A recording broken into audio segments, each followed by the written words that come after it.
And you really had a hard time with postpartum. Would you say that was more depression or anxiety? See, I don't even know if I would call it either one of those. Okay. So it is one of those, I think it was more of like a fog almost, that it's like that dark cloud that just surrounds you. And those, I will say, like postpartum, it's sneaky. Yes. I watched some of my closest friends go through it, and they went more through like the anxiety and more through the depression, that where you could pretty much diagnose them and say this is what you're dealing with. Right. And mine just kind of like crept in on me. I had no idea what was happening until my husband very lovingly was like, "Are you okay?" And I was like, "Yeah, I'm fine." I had no idea. I was happy and really think I was depressed or anything like that. We had a lot going on when I had just had Luke. So Matthew changed into ministry. He'd cut down his hours in work, and we had just moved into a house 3 weeks after Luke was born. Oh, wow. I had a very hard recovery from labor and all that, so that was also kind of a factor. And then, there's something else that happened. Something else happened. I don't remember what it was, but that's also when we started to work on Pursue Truth. That's when that started to become a thing too. So we had so much happening all in just like those couple months. Yeah. So I guess I just thought I was stressed the Yeah. whole time. I just didn't realize that it was postpartum. Right. And so it wasn't until like family Thanksgiving that some of the extended family were like, "She's not here. Is she okay?" I didn't realize I had like lost my smile. I was happy. Loved my baby, and I was enjoying moving into our house.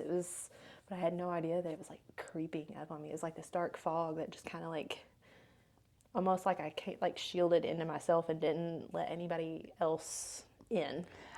And I think that kind of falls under, like, we think when we become mothers, especially that like it's our job, like we have to get up and get on. You know what I mean? And so I think that in postpartum, part of the reason it sometimes comes out of nowhere for people and creeps up is because we just think, oh, this is going to be hard. It's a big transition. I should probably feel some of the way I'm feeling, and I don't think that we learn to lean into God a lot during that time. And I don't think we learn to lean on other people because we don't want to be like, oh, I'm not happy. I just had a baby, but I'm not happy, because we don't want to say we're not happy with our baby, because that would be crazy. But I think that a lot of mothers do that, and we're just like, oh, it's just going to be hard. And then what I think happens a lot of times is that postpartum, because I don't think we've done a very good job, as someone that's worked in healthcare and in OBGYN, I don't think we as a society have done very well with really understanding postpartum, because people are like, oh, you're only postpartum for like a little bit. Like it takes your body like a year and a half to recover. And a lot of us don't even wait that year and a half to have other babies. There are women that have babies back to back. And so, like, I don't think that we have done a good job at preparing our hearts, our minds, and our bodies for such a transition. Gosh, yeah, I agree. Like that, the most you get is a questionnaire on Yeah. a tablet when you walk in. At 6 weeks. And what are you supposed to do as far as like if from a healthcare professional? You don't always know the people that are walking in the door, so it's kind of hard. But I answered the questions and I was like, oh, I'm fine. Yeah. So I thought I was fine, and I guess I didn't have quite as much of an understanding of what postpartum was. I wasn't fully educated. I just always thought it was that high anxiety or severe depression. Yeah. I didn't realize it can manifest into different things. Right. Especially because it's a spiritual battle. Yeah. It's not just, yes, it's hormone imbalance, all that, but it's a spiritual warfare, 100%. And I think that's where it caught me, is because I was not expecting that whatsoever. Yeah, I think, so my oldest daughter, Emma, was born at 28 weeks. Oh, wow. And for those of you that don't know, you're supposed to be 40, okay? So at 21 weeks, I had a car accident. I hit a tree head on. And from 21 to 28, they were just kind of monitoring, making sure I wasn't having contractions and stuff like that. Well, I was 28 weeks. I was 18 years old. I didn't know nothing. But I'd gone to the bathroom, and I remember I was staying with my grandmother and my great-grandfather at the time because I didn't want to be by myself. And I said, Mimi, I think something's happening. And she was like, no, I don't think so. You're pretty early, And I was like, no, I think something's up with my water. Like I didn't have like this whole you see on TV and you just gush of water. Yeah. But there was just enough for me to something's funny. So I went to the hospital and at that time they stuck this little strip and it turned a color if it was amniotic fluid. Okay, so they stick it down there and instantly, and that doctor's head comes up and she's like, your water has broken. And I was like, oh no. And at 18, you don't know anything anyways. And you're not prepared to be a mother. And I had no idea that things went wrong in a delivery room. Okay, so for me, it's always been you went to the hospital, you had a baby, you come home, everything's great. Yeah. I went in, I had a baby. She came out white, not crying, not breathing. Oh my gosh. And I remember they get her out and she's literally the color of a white sheet. And they take her and they just run. And I remember being like, I didn't hear her cry. I didn't hear her cry. And it was traumatic. And so they get in there and they ambulanced her to, we didn't have the NICU at the time, St. Francis Hospital. And so they sent my baby out to a bigger hospital and they told me I couldn't go. And I remember looking at this doctor and I was like, I'm going. I'm gonna walk there. I'm going. And she was like, you've just had an epidural. We don't want any, spinal. And I was like, I get it. I'll sign whatever you need, but I need you to let me go. And so they sent us, and I don't even remember the drive. But by the time we got to Cape, they'd come and got her, and they had this little isolate incubator that they put her in before they shipped her out. And they'd intubated her. She coded on the way to the hospital. Oh my gosh. And we got to the hospital, and the nurse met me at the door, and you scrub in like you're going to the OR, and it was crazy. And the nurse said, you have a really sick little girl on your hands. I was like, okay. And I don't think it clicked at that time either. And I was like, okay, fine, whatever. And the doctor came in several hours later, and he was like, she has pneumonia, she has E. coli in her lungs, she has a hole in her heart, and she's a really sick baby. And I was like, okay. And I don't think it clicked at that point either. 3 days pass, and we were blessed. Ronald McDonald House paid for me to stay in a hotel right outside the hospital. And the doctor called and said, I need you to get over here fast, and I need you to call whatever family you have. I don't think she's going to make it through the night. And I remember standing there and my 18-year-old self with my dad and my mom, and I looked at my dad and I was like, they don't think Emma's going to make it. Whew. It's rough. It's been a long time. And I remember Dad and Mom were like, get dressed, let's go. And we get over there, and it was rough. It was touch and go for a really long time.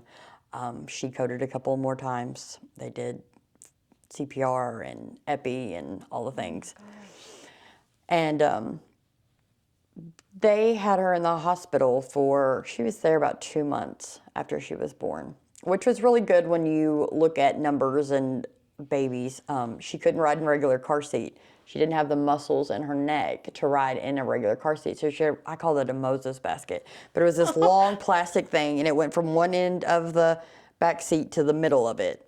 And it laid her flat so that she wouldn't, because they do a car seat test, so they put them in it, and they put an oxygen monitor on her, and she would go blue. That's how much she didn't. So it laid her flat so that we didn't have that problem, so we could take her home. But I can remember coming home, and I didn't know, what I was doing anyways. But, she was a couple weeks old, and I remember taking her to my mom's house. And I remember she had cradle cap, really terrible. And my mom looked at me and, was furious. And I don't think that at that time I could articulate where I was. But I had postpartum, visions is what I would call it. Like, I wouldn't give her a bath because I was scared to death I was going to like leave her under the faucet. Like, that's what my mind was telling me. Like, I was petrified. And my story is a little different because my mom really tried to help, but my mom's idea of helping was to do it for me. And so she just started doing all the things and didn't let me. She meant well. I didn't know that then, but I know now. She meant well, but it didn't allow me to be a parent. It didn't allow me to create that bond. So I really struggled to feel like I had this connection with a child that I really wasn't raising. And it was a really, really hard time. Really, like, I don't even know how we even got through that because I couldn't even fathom.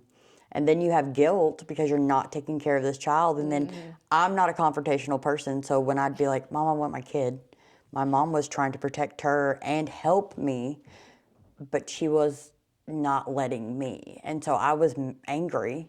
And then I didn't want to cause a fight with my mom. So I just tended to cower down and let her do it. And that was years. I mean, if I'm being totally honest, and it's hard to admit, she was probably 5 before me and my husband got married. And one night he looked at me and said, "Do you want to raise that baby?" And I said, "Yeah."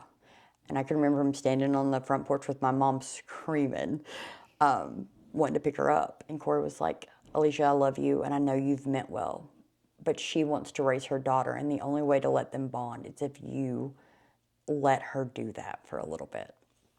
And but it was hard. And so postpartum for me was really scary. And so then when Tyler was born, I did the exact opposite. Like, I wouldn't let anybody touch him. I didn't want anybody to hold him because I was like, they're going to take him. They're not going to let me do this, you know? And so I think they were both very different ends of the spectrum, but very traumatic experiences. And nobody, like I said, I went to my 6-week appointment and they're like, "You're good." And that was it. And I'm like, what? I'm not good. I am not okay, you know? And so I really struggled at that time. I remember being angry with God, like, you gave her to me early and now I'm not raising her. And then I remember being angry with my mom. I mean, my mom and me, I mean, I was born when I was like 18. And I don't think me and my mother could sit in a room till I was probably 28. Wow. Just so much built up. I mean, and there was other stuff in my childhood that, you know, didn't help with that. But like, that was really where I was like, but I mean, we couldn't sit in the same room. And so I don't think anybody ever asked about it. You know, it was just, and for a lot of my family, for a lot of years, it was, you just chose not to. And it wasn't that simple. No, It wasn't as cut it's and never dry that as simple. you want to make it. Yeah. So how do you think that you navigated that? Like, once somebody pointed it out, like, hey, I think there might be something happening here. So I watched a really close friend of mine deal with it, and it rocked their marriage. And I was very desperate for that to not happen, but I've also heard of postpartum affecting like I'm scared to leave them in a room. They're gonna suffocate and that sort of thing. So I wasn't sure exactly when everybody was saying, "Are you okay? You just don't. You seem off." Nobody Yeah. could tell me exactly what was wrong. Right. They couldn't. You seem off. And so when Matthew, he had, after some extended family had pointed it out, he was like, "Okay, so it's not just me." He thought it was maybe I was just like doing it to him and him only. Right. And he was like, "Okay, so I'm not crazy. I'm not the only one noticing this about her." And so he very lovingly was like, "I think you need to go to a counselor." And I had dealt with counselors in the past just due to like some past trauma and stuff. So like that wasn't a foreign concept. I know if you have the right counselor and everything, it's wonderful. It can really do some good work. And so he had asked me about just like one time, just for yourself to make sure you're okay. He's like, I need to know that you're okay. And I was like, okay, like I don't want to scare you. Right. So like I will happily go. And I hadn't gone back to work yet. I didn't go back to work till Luke was about 8 weeks old. And so she still talked to this counselor 2 years later, but she helped me kind of just point out that I was kind of in a fog. And she's like, you're very independent, aren't you? And I was like, how'd you know? How'd you figure that out? She's like, well, everything you're telling me, she said, let me guess, you don't let anybody help with him. And I said, oh, I do. And she goes, are you the first one to wake up? She's like, do you ask your husband to like go get him? And I was like, no. She goes, why is that? Because I can do it. Yeah. And so she was kind of pointing those things out, and we had kind of gotten into like past trauma too, that of why that I'm was your like first that. And reaction? I feel like postpartum kind of just took some of that like built up trauma that I hadn't quite understood and brought out those tendencies. Yeah, absolutely. And, I mean, I view it as a blessing now because it brought out some of the problems that I was like, oh, I didn't know were there. Right. They were underlying, and Matthew knew about them, I'm sure, but like Right. it wasn't major enough for him to like, you pick your battles. So Yeah. we had gone through, it was rough. I'm not gonna lie, it was rough for that first year of trying to navigate what was truth versus what was in my head truth. Right. It's totally different. Right. And especially when you've got hormones messing with you, you just you don't know what's real. Absolutely. And it also helped when Luke started sleeping. Yeah. But he didn't start sleeping until 9 months old, and it took crying it out. And I warned a friend of mine when she was about to have a baby. I was like, nobody told me this. I was like, but when you have a baby and they start to cry, it's a whole different kind of an alarm going off in your head. Yeah. So like Luke would cry, and I just thought people were crazy when I heard the stories. Yeah. And no, you can't hear anything else but that. Like I would have to tell Matthew, I'm like, you need to stop talking and let me fix this before I go insane. Yeah. And he was like, that's a problem. Right. And but I think husbands do that. Like Corey, God bless him, he can tune them kids out like there's no tomorrow, okay, and still be having a full-blown conversation, and they can be mom, screaming, crying, I want applesauce, like whatever, and he's still talking. I'm like, bro, I love you, but I cannot listen to you. This has to calm down for a minute. Like, no, And I can't. have learned to like, it's the tuning out the whine that's, I know he's not hurt, he's Right. just not getting what he wants and whatnot. I've learned to kind of help tune that out. Now when he's hurt, I'm dropping everything. Let me get to my baby. I'm still very much like that. Right. But It'll change when that second one comes in. Oh my gosh. We've got 7 at home now, so like that, that 6th or 7th one falls. I'm like, we're good. There's no bone protruding. See, Luke, bless his soul, he had a huge head and he hit everything with it. So I've gotten a little bit better. When he falls, he'll go, ow, and he'll just get up. And I'm like, okay. But when he's really hurt, no. But those alarms, Matthew had to tell me, he's like, go take a shower. I've got this. I had to be where I couldn't hear it to function as a human. And babies cry even if there's nothing wrong. Right, absolutely. And so, that was that was something I never expected, is the alarms that just go off, and it will set me off quick. Yeah. Or used to anyway. It's amazing to me the overstimulation that mothers get. And like my older kids can articulate now. So like Tyler's 12 and he's being a teenager and he argues with everything. And so he gets a lot of my overstimulated, like, I'm done with your mess right now, because he's the one that just keeps on. And so he's like, you're mean to me. You're always yelling at me.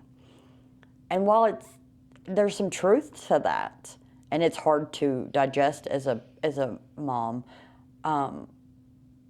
there's part of me that's like, I'm responding because there's 950 things going on, and I just need a minute, because there's never a minute. Like, I really struggle, like, when I pick the babies up from daycare, and so I leave work, I pick the babies up, I go home, I make dinner, and there's always something. There's never a minute for me to go, okay, like, we can do this. And so that's when I struggle the most, especially, like, in the evening is probably my, like, you don't want to, like, I don't want to.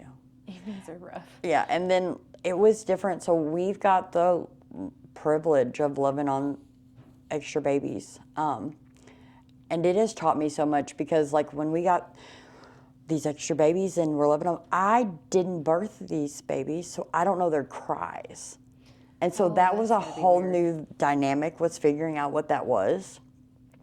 And then because there had been some struggle, you like overly want to comfort. And like, I don't know what they've, seen or heard or anything. And so I'm worried about them. And so I didn't want at all. I didn't want you to like whimper, you know what I mean? And I was like, who am I? Because that is not the mom that, raised the other 5. Because I'd been like, you're fine, get up, And so it's been a different dynamic to kind of love on someone else's babies for a little bit and try to navigate that. I can only imagine that being different, because you're right. You don't know you don't know what they've started out with. So it's just like, I'm going to protect you. I'm going to do all the things. And that, that was different. And I mean, I really couldn't have done it without the older kids. I mean, Emma's been a blessing, and she loves those babies like they're her own, and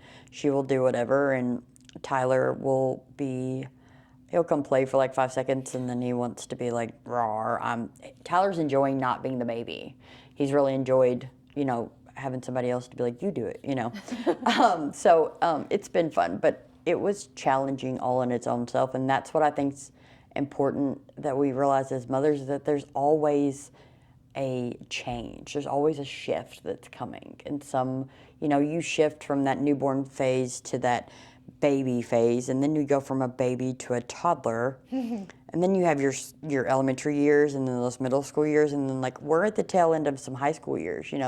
Emma's a junior, and I'm like, this is our last. We're coming up on the last of things, and I've only got less than a year left, and she can fly this coop whether she's ready. I think she's ready or not.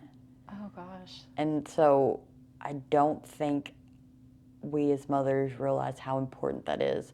And I don't think I realized it either until recently, how important it's my job to cover those babies in prayer. It's my job for them to see Jesus in me even when it's hard. And I think that's a big one for me, is remembering that they need to know that A, it's okay to not be okay. Yeah. B, it's okay to say I'm not okay. And Jesus loves us through that.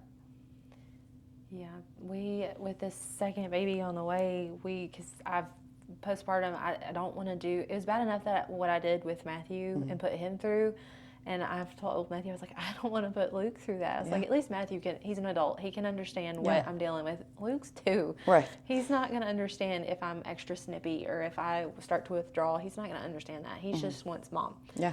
And so some of that, what we've talked about, he was like, Shy, for one, he's like, it's going to be different this time because you know what's going to happen. And he was like, and 2, it's different with every kid, I'm sure. Absolutely. I've only had the one, but absolutely. I imagine it's different. It's absolutely different. But part of that is, he's like, all that matters is that our kids see Jesus through you. He's like, it doesn't matter what we go through. He's like, if they only can remember that mom and dad love Jesus and live for Jesus, he's like, nothing else. He's like, it'll be fine. Yeah.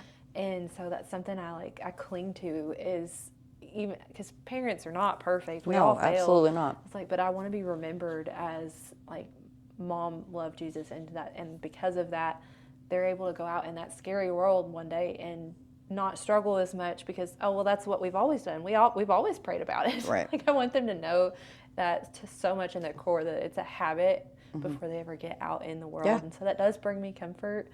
One of those things I forgot to mention earlier that I learned from that whole postpartum thing, and it didn't hit me until Luke turned 2. And I had a friend who had told me she had her first baby on the way. And she's a pastor's wife. She's a beautiful human being. And so when she told me, I just felt really led, because no one quite prepared me for what postpartum could bring. Yeah. They always told me this, newborn sleepless nights, all that stuff. But like the hormones and how to navigate that, especially on a spiritual warfare level, no one really knew how to prepare me for that. Yeah. And so I was like, I'm not going to let that happen to anybody else that I know. Right. It became my mission. And so what I did for her was I wrote down a letter of just like, basically my prayer for her when she went through that, just pregnancy and postpartum. And I wrote down on note cards Bible verses that I felt led to like equip her. So like on one side of the note card, it's when you want to kill your husband and you don't know why, Yeah. or when you feel like you're the worst mom in the world over spilling milk, like something like that. And so I would flip it over and write the verse on it to help kind of equip her. And while I was writing this letter, I never thought about postpartum this way, that whole almost 2 years until I started writing her this letter. And I was like, postpartum, it's going to sound really messed up, is a blessing. I was like, and those that have been through it, it's really hard to view it that way because it is traumatic. Yeah. And I said, what if, because, everything in the world, God made for good, but evil corrupts it. So I was like, there's a purpose in our postpartum. What is it? Yeah, where's the end of that? Crazy. And I was like, maybe it's a blessing. I said, maybe God intended it for us to make us the most vulnerable that we've ever been. For one, to teach us to rely on the people that He's given us, because I was not good at that. Yeah. But also to rely on Him.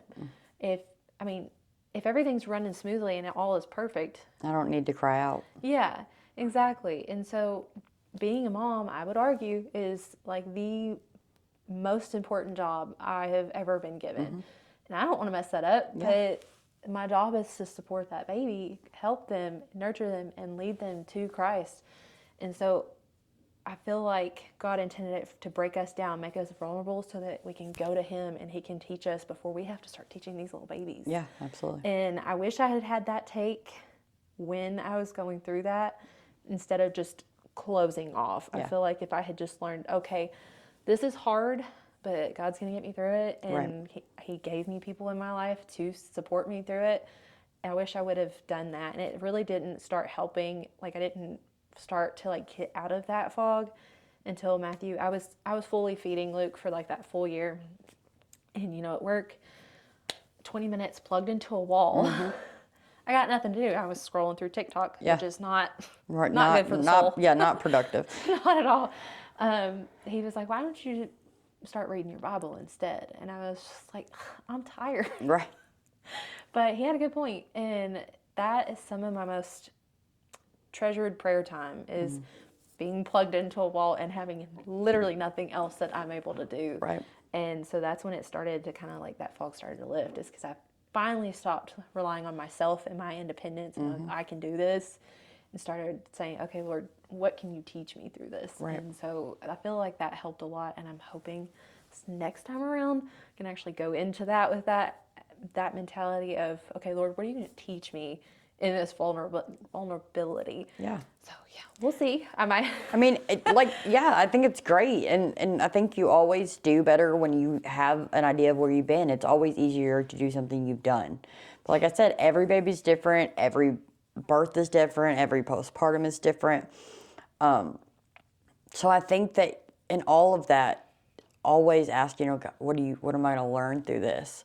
But I think you also have to go into that knowing, hey, I need the people that God gave me. Like God wants me to rely on Him, absolutely, but God gave me people to say, hey, I'm really struggling. And I mean, I'm talking, and I was telling Matthew earlier that there's a reel of me talking about biblical community, and I look real mad. But I'm not mad, I'm just passionate. It's the Holy Spirit leading on me. But we stopped doing community with people. Yes. And so there's nobody to say, I can't call you up and be like, I feel like I'm going to drown myself in this bathtub, because I don't have anybody I feel that vulnerable with. Yeah. And I think that's where we've gotten off the beaten path, is that we were meant to do life together. And God gave us those people for a reason. And when we're doing that, we're not blessing just us, it's all those people around me. Because like I tell people all the time, I thrive in loving on people. That is just who God created me to be. I'll do it to my detriment. I'll be the first to admit that. But when I'm not doing that, I'm doing them and myself a disservice, because God gave me that gift and I'm not using it to its full potential. But I think it's really important that we find our village and tough it out, even when it's hard, even when we disagree or we don't see eye to eye on something that doesn't, I think our culture is real big about cut you out, I'm walking away, non-communicating, like whatever. I mean, okay, there are sometimes you have to remove yourself from people because they are not good for you, and I respect that. Yeah. But not every argument is we're cutting off communication. Yeah, no. That's not what we're called to. And I think that in our most vulnerable times that it's really important that we recognize that and realize it so we don't get to a place where it's too much, where it's overwhelming and I can't get back from it. Yeah, it's when you get in that deep hole. I mean, the evil wants you to feel isolated. Yeah.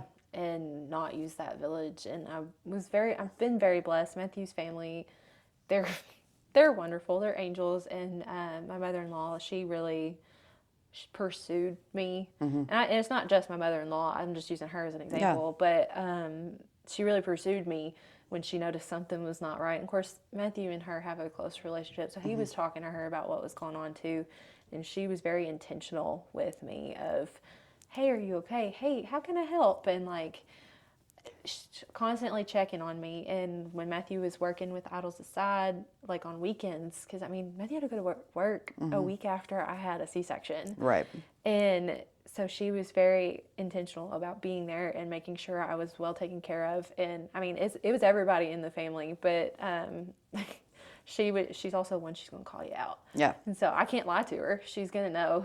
So, and you need people Yeah, like that absolutely. in your life. Somebody that's just going to read right through you, even if you don't mean to lie. But I was very blessed to have a full like army around me to make sure I didn't get too deep. They cut me off real quick of something's not right. You need to fix it. And I'm very grateful for that. See, I was pretty blessed. Corey's mom, we lost her 2 years ago, and this month, actually.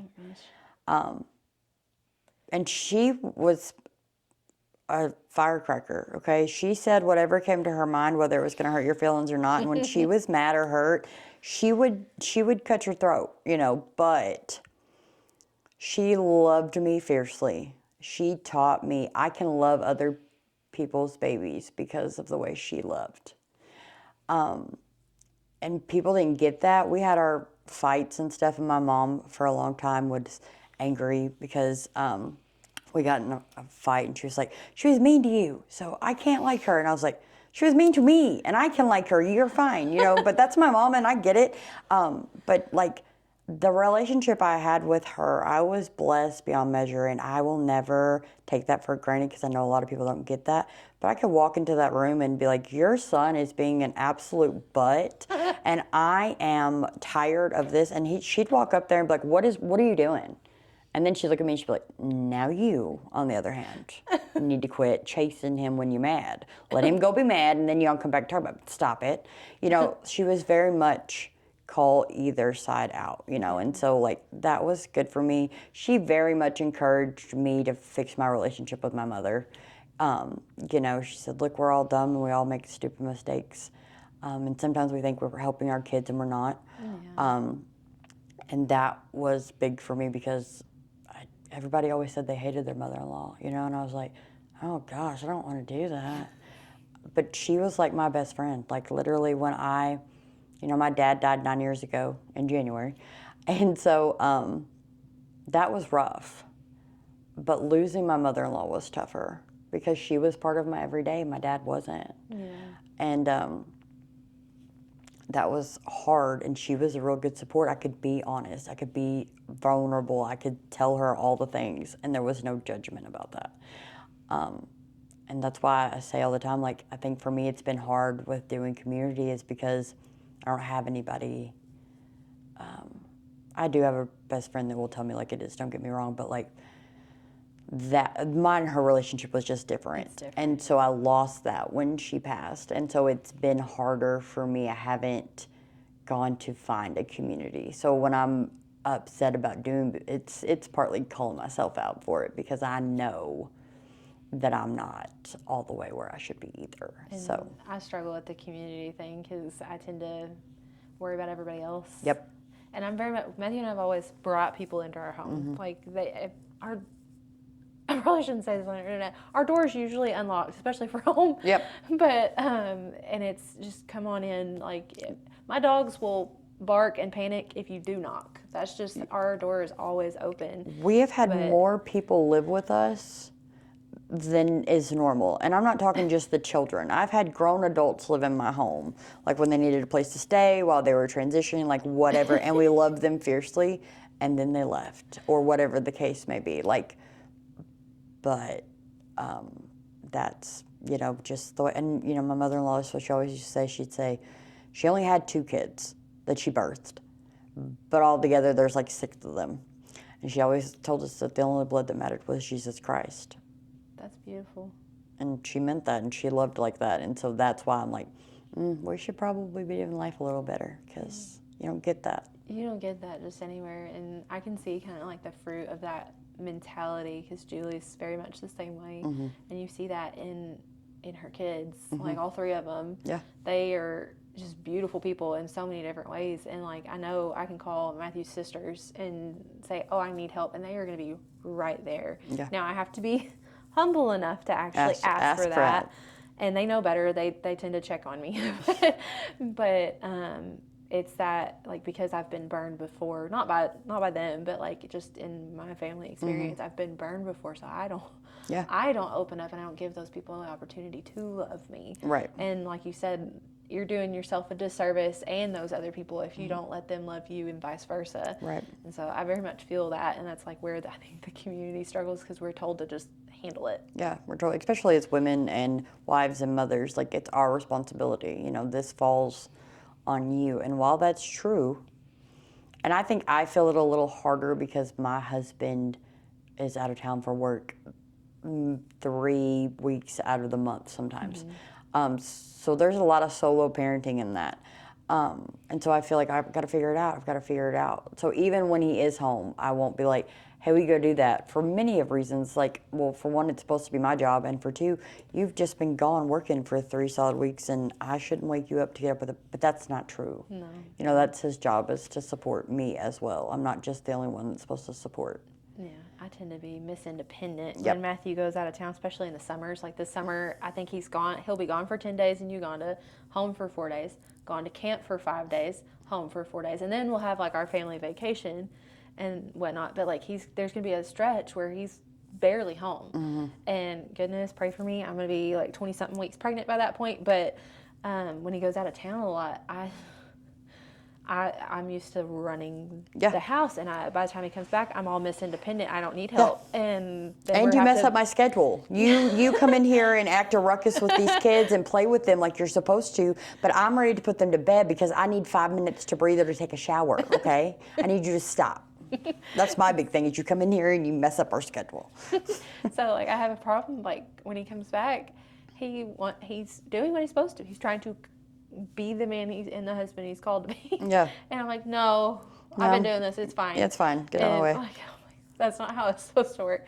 But so then it's kind of like having to reset on, I need to back up and actually let you experience being a dad, because I'll steal that from him if I don't allow him, don't give him the opportunities and whatnot. And so now I've learned the beauty of, I'm gonna go take a shower. Yeah. And that is my time to myself. That is actually what Matthew and I call my prayer closet. It's my shower.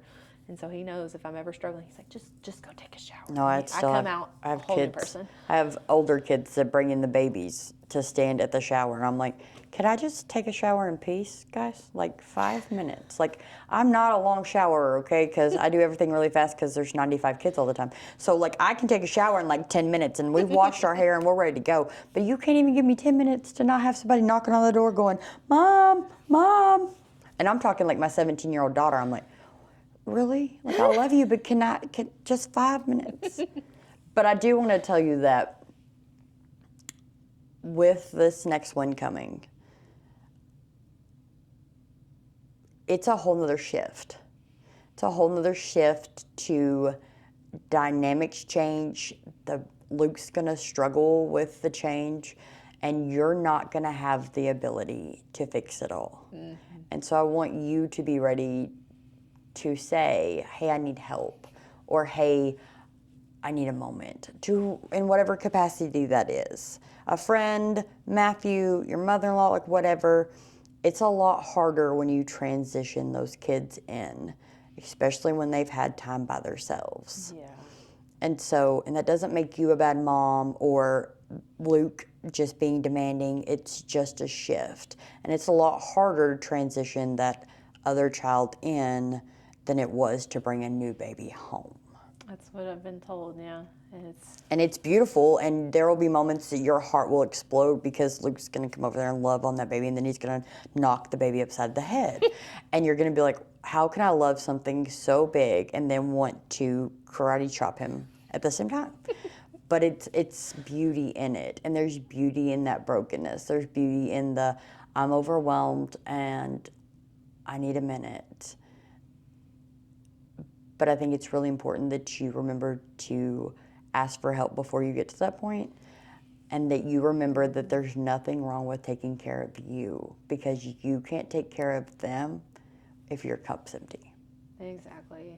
That's my prayer, is that I'm actually going to learn this time around to like ask for help long before you get to that point. And I mean, I'm trying right now because this first trimester, I've had to ask for help quite a bit. Yeah. It's been way rougher this time around. And it's hard because that pride of, I can't take care of my home right now because I like the laundry makes me nauseous. Yeah. So I'm not doing it to get out of laundry, but Yeah. I mean, I probably would have, but physically made me throw up one day just trying to take it out of the dryer. Just the smell for whatever reason. There is a post on Facebook the other day where it says, well, I just pulled over to throw up in the parking lot at work because I was so nauseous with Tyler for like 7 solid months. Like, I didn't think it would ever end. It was so bad I had to put topical Phenergan on my wrist because I couldn't even take medicine. Like, it was terrible.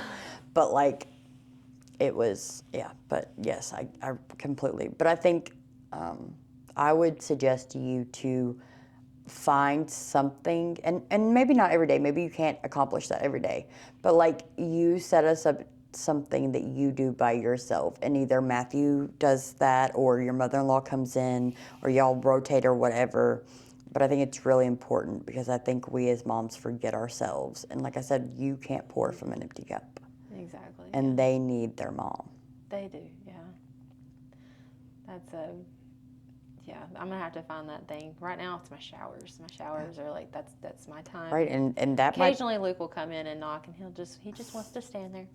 And that might be what continues. That might be Mom. what works. And that's okay. But it's really important for you to remember that the transition when you're bringing a new one in is difficult, and you'll want to pull your hair out. But it will get there. It just takes some time. And that you're important. And that you and Matthew are important. I think that's what my big fear is because Corey and I got married when we already had children. So we didn't have any time together other than we dated in high school of just us. So the older the kids get, the more I'm like, what do we do? What is, like, we've always had children. So, like, how do you, and not, yes, I know that's not biblically correct. I'm very aware, thank you. But it is what it is. What do we do in that time? How do we, like, we didn't date. Like, I mean, we might go ahead, but we didn't go on dates. We had children. We shuffled kids around. We went to basketball games. We, things of that nature. So, like, the older they get, the more I'm like, what are we going to do? Y'all can't leave because I don't know how to, just me and your dad? What, for real? And Corey's like, we'll just get in the truck and you can just ride with me. That's never going to happen. I love him. I love what he does. I appreciate all his hard work. But I like to go to work. I was not a mom that did well at home. I tried when the babies were real little. Cora and Tyler are 6 months apart. And so when they were babies, I tried to stay home. And I made it like 2 months, and I walked in. Corey came off the truck, and I walked out the door, and I'm just bawling. He's like, what's wrong? What's wrong? And I was like, I can't do this. I cannot be. I love them. I think they're great. But for my mental health, I always thought I was a better worker than I was a mother. And so for a really long time. And so for me, that's where I got validation, and I felt like I was doing something right. Yep. And so it took a long time for me to transition that I can do both. I had to, Matthew made me, sounds bad, Matthew made me go back to work at 8 weeks. Yeah. And that 8 week mark was the week of Christmas. And I was like, are you kidding me? You're asking me to go back to work the week of Christmas. I don't get Christmas week with my baby. Like I was livid. Granted, I'm still in that fog. And he was like, I've prayed about this. I wish you'd just trust me. And I was like, fine. Like, I will go. How do you ever argue that? You know what I mean? When they're like, God told me. Yeah, Man. that is the most annoying answer. It's because you know he's right, but like he told me, he's like, Shy, I really think you will do so much better if you just go back to work. And I was like, but I want that time. He's like, I know, but like just do it. So I went back to work. The best decision I could have ever made, or he could have ever suggested, because I got validation in my work, because that's what I knew to do. That's what I knew best. I got results of, and I'm very much a perfectionist, so like I got results. Right, it was instant. Yes, and so, and because newborn and then moving houses and going into ministry in a different light, all that was changing. Literally every aspect of my life was changing, minus my work. Right. And that had changed too, because I wasn't at work. But so when I finally got to go back, the first day I came back, I didn't do much that first day, but like I came back a whole new person. I was like, I'm alive. I couldn't even pay bills and like set up our new trash service for our house, because I was just in such a fog, and like, oh, I didn't get to that. My bad. I had no urgency, no schedule, and that's not me. Yeah, not me either. And so he was like, oh my gosh, you got to go back to work. Yeah. And so when I got back to work, I was able to put things in my planner. I was able to like schedule things, and like I came back and I was actually ready to be. And now there's times I wish I could be a stay-at-home mom. I think I'd be able to handle it better. But I'm still very grateful for the time that I have at work, where I can get that part of me that just needs that structure almost to stay organized and whatnot. And Luke loves his sitter, so we're blessed there. But yeah, I had to go back to work at 8 weeks, and I'm very grateful that he didn't make me, but he strongly suggested. And that was the best thing. That was very much a tough love situation. Yeah. And he's like, I know that I sound awful for telling you this. Right, but you should probably listen. Yeah. So, as we kind of wrap that up, what would you say to someone that's listening and it's like, hey, I might kind of feel, like I might understand where she's coming from. What would you say their first step should be? I mean, your first step, I think, would be to voice that to your community. Do not keep it to yourself. Voicing that to someone you can trust, but honestly, somebody within your community, within your prayer circle, someone that can pray for you while you're going through that. That's something that I very much tried to be for some of my friends going through it, but voicing it makes you feel less crazy. Yeah. It makes it real. Yeah. It makes it, and it also, if you're telling that person, holds you accountable. Right, absolutely. And God gave us people. He gave us a community for a reason, and it's for when we can't fully see what God's trying to do. He gave us that community to help each other out, lift each other up. So when we are at our most vulnerable, they're there for a reason. Yeah, absolutely. That would be probably my first step, is just to tell somebody that you can trust, and so they can help you out of that, because it's not something you can do alone, not by a mile. Absolutely, absolutely. And I think it's important that I think the church, when I was growing up, did not do a real good job of mental health and things of that nature, because we just kept saying pray through it. And while that's absolutely something we should be doing, okay, there's a way for us to pray through it and still need help outside of that. Yeah. And it's okay. And so I think it's really important for us as a community, as people doing life together and following the Lord, that we allow those people to need that help and to support that help. And you might not know what you're dealing with, and that's why there are healthcare professionals and other people that can help you navigate that. And I think that that's important as well. Always give it to God. Always talk to God about it. Use your community. Use the people. And it might just be that you just need to talk that out. There are a lot of times where I'm like, I don't need my therapist. I'm going to call my best friend, and she's going to tell me how it is, and we're going to be fine. And then there are times that I need to go see my therapist because I'm really overwhelmed, and right now's a hard season and maybe I need therapy. Maybe I need some medication to get me through a hard season. Maybe I need medicine for longer than a season, and Yeah. that's okay. And I think that we as community have to support that also. Yes, it's different for everybody. Yeah. It can be something minor or it can be something extremely serious. And there's so many different ways as to how to get out of that. And I think that's kind of where that whole stigma of it's depression and anxiety and it can't manifest into anything else. Right. And so you just don't know what to do with that. And it, like you said, I mean, praying is good. Yeah. But when you say, oh, I'll pray for you. Yeah. Okay, but I need a little more than that. Yeah. Sometimes. I need you to pray for me, and I need you to show up at a 3 a.m. feeding. Yeah. Okay. Show up, fold my laundry, Right. wash some bottles, something. Right. However it looks, and sometimes it is just being able to call somebody at 3 o'clock in the morning saying this baby won't go back to sleep. That's always when I've had friends or people in my life that have had babies, my first thing is I don't want to walk in and I don't want to hold the baby. I want to walk in and I want to do the laundry or the dishes or pick up the house or whatever because I know that everybody wants to hold the baby. So let me do something that you might be overwhelmed with and let me help you help yourself because I think that's important. Or I'm really big about let me freeze a meal that you can put in the freezer and you might not eat it today, but in 2 days when the baby's been up for 72 hours solid and you don't have the energy, you just pop that thing in the fridge and go about your business. Meal trains Yeah. were our church was at the time at 12 Oaks. They we had so much food. We had to have a potluck of people over because it was going to go bad. We didn't have the freezer space.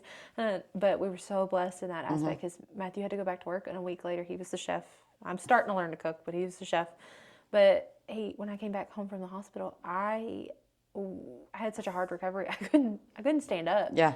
For a whole solid week. So Yeah. he was not only taking care of the baby, he was taking care of me, he was taking care of the house, all this stuff. So having that community of something as simple as here's a meal Yeah. saved one less thing for him. And his sisters, I know, like would come over and do some of that stuff of just helping like fold laundry or Right. whatever it was. Showing up for those mamas. Not just, don't get me wrong, I'm definitely one, I still want to hold your baby. Yeah. But I'll hold your baby after I fold your laundry. Right. I'll take turns. You say right there, let me do this, and then I'll hold the baby. Let me do something first, and then we can, or I'll clean the bathroom. Whatever it is that you need done that you don't want to do or haven't had the time to do. Like, I'm not above it. Like, it's fine. So, but I think it's important, and I think it's important that we talk about it. And that's why, like, I told Matthew, like, I've always been, I don't want to shy away from the hard stuff because I think that's where we got lost at. I think because we shied away for so long of the hard things, people don't know how to deal with the hard things. And they don't know that they can talk about it with Yeah. other people. So that's where that community just Yeah, you just falls walk around apart. and they're like mad. But if they could just say what they're mad about, they'd feel 1,000 times better. So, well, I appreciate you coming and talking to us. Well, thank you. Sorry if I talked too long. Absolutely not. You'll never out-talk me, I promise. I've been Baptist way too long. I'm going to pray us out. Dear Lord, we just come to you just thankful and thank you for Cheyenne and her story and thank you for placing this on our heart.